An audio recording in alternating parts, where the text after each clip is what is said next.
Buen día a todos. Quisiera presentar en esta nueva sección acerca de la guerra de Indochina, especialmente los uniformes y cómo este ejército que después se va a regularizar y también va a tener varias secciones de jerarquías, va, va a ser determinante durante prácticamente los 30 años, ¿no?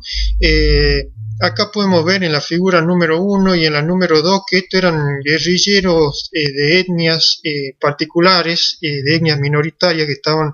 segregados durante la época colonial y también por los vietnamitas nativos, ¿no? De otras tribus. Estos dos personajes y uniformes que vemos acá son característicos de la guerrilla a favor del colonialismo francés entre 1945 al 53, ¿no? Son los que van a llenar grandes vacíos de las tropas regulares coloniales francesas, ¿no? Pertenecían especialmente a las etnias Muong con Montagnard también que habitaban en la zona del norte de lo que es las alturas y el valle del Viet Bac, como se la llamaban en aquella época. Eran bastante aguerridos y podían conocer el terreno mucho más fácilmente y guiar a los colonialistas y legionarios franceses, ¿no? En las grandes operaciones que se iban a realizar en contra de los insurgentes, ¿no?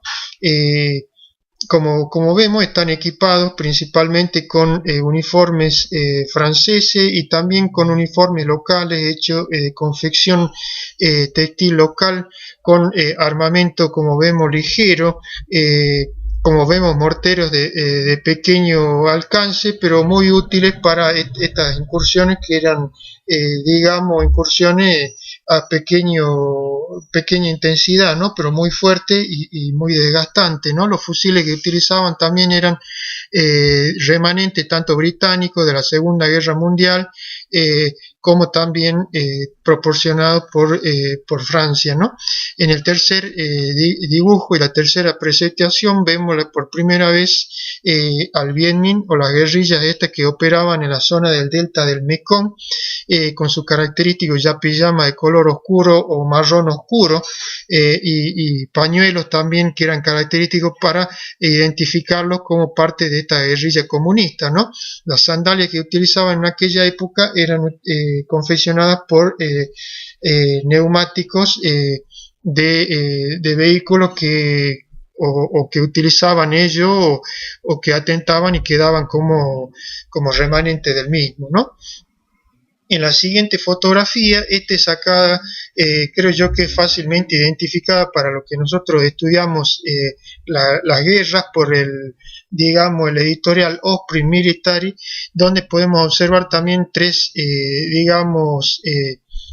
imágenes y dibujos característicos ya de un ejército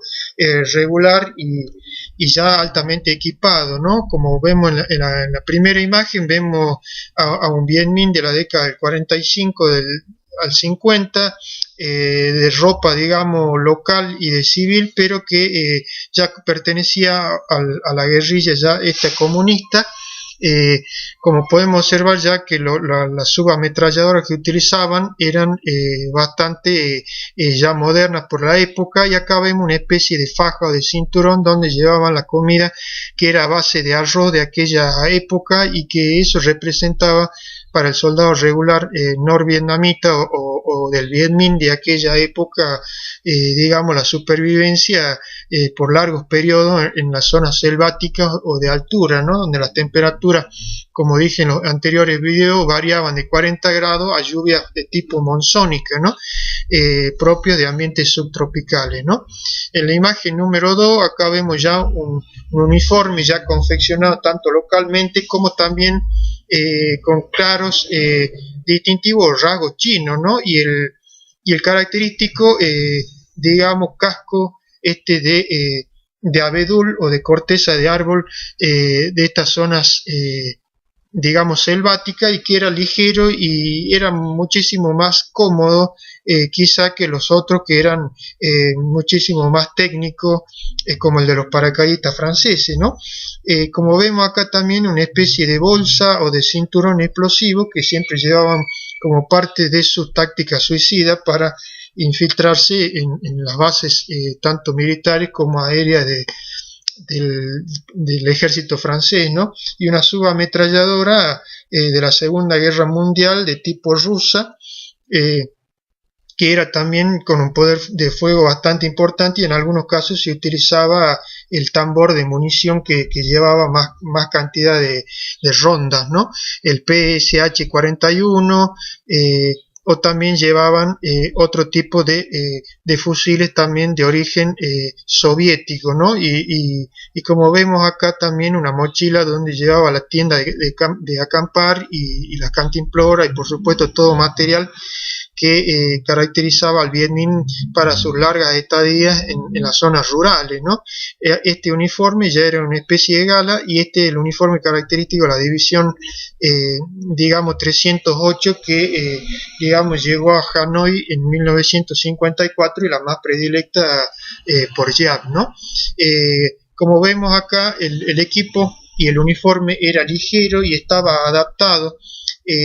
tanto para climas subtropicales como para áreas urbanas también. Acá vemos su calzado, que eran propios de las pataugas, como se llamaban,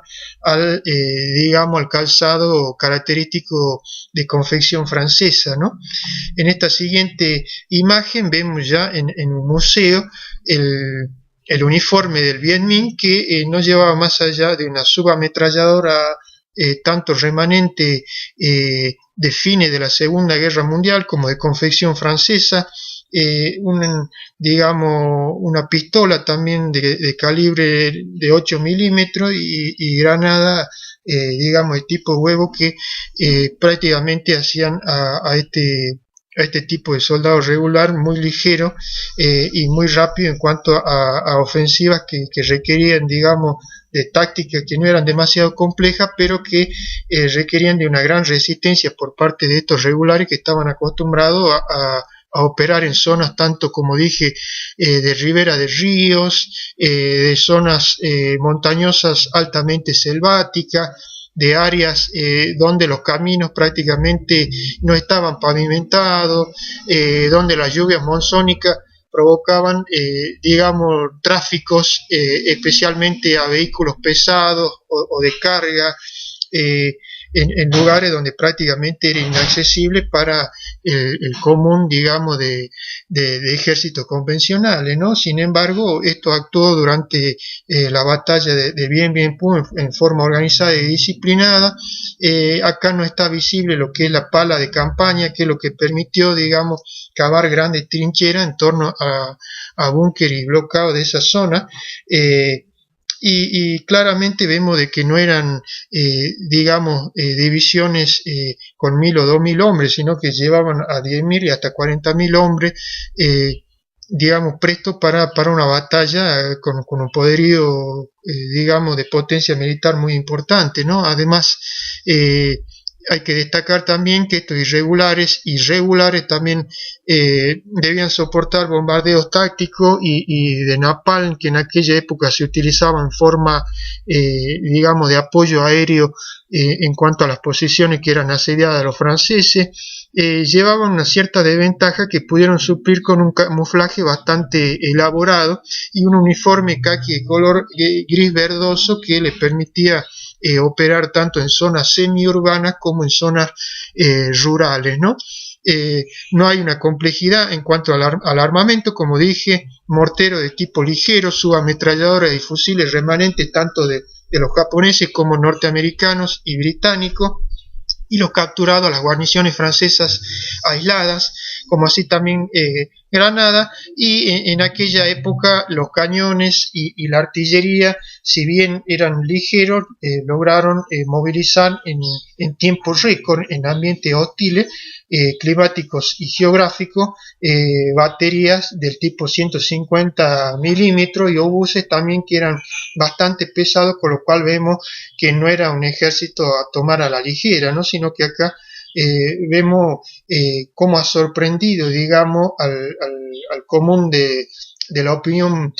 militar de aquella época de Occidente, cómo se movilizaban estos ejércitos a través de rutas inaccesibles, que después veremos en la guerra posterior de 1963 al 73 a través de la ruta de Ho Chi Minh, cómo este ejército se complejiza y digamos se operativiza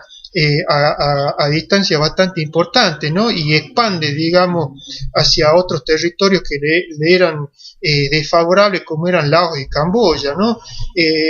Era realmente un ejército muy bien comandado, muy bien organizado, digamos, las divisiones 308, 309 del Viet Minh, que son las que van a participar en la última contienda de la guerra Indochina, especialmente, como dije, en Dien Bien Phu y en las tierras del Bien Bac, son los que van a provocar la derrota de las legiones extranjeras francesas, ¿no? Esto es realmente un logro para, digamos, la estrategia militar del siglo XX.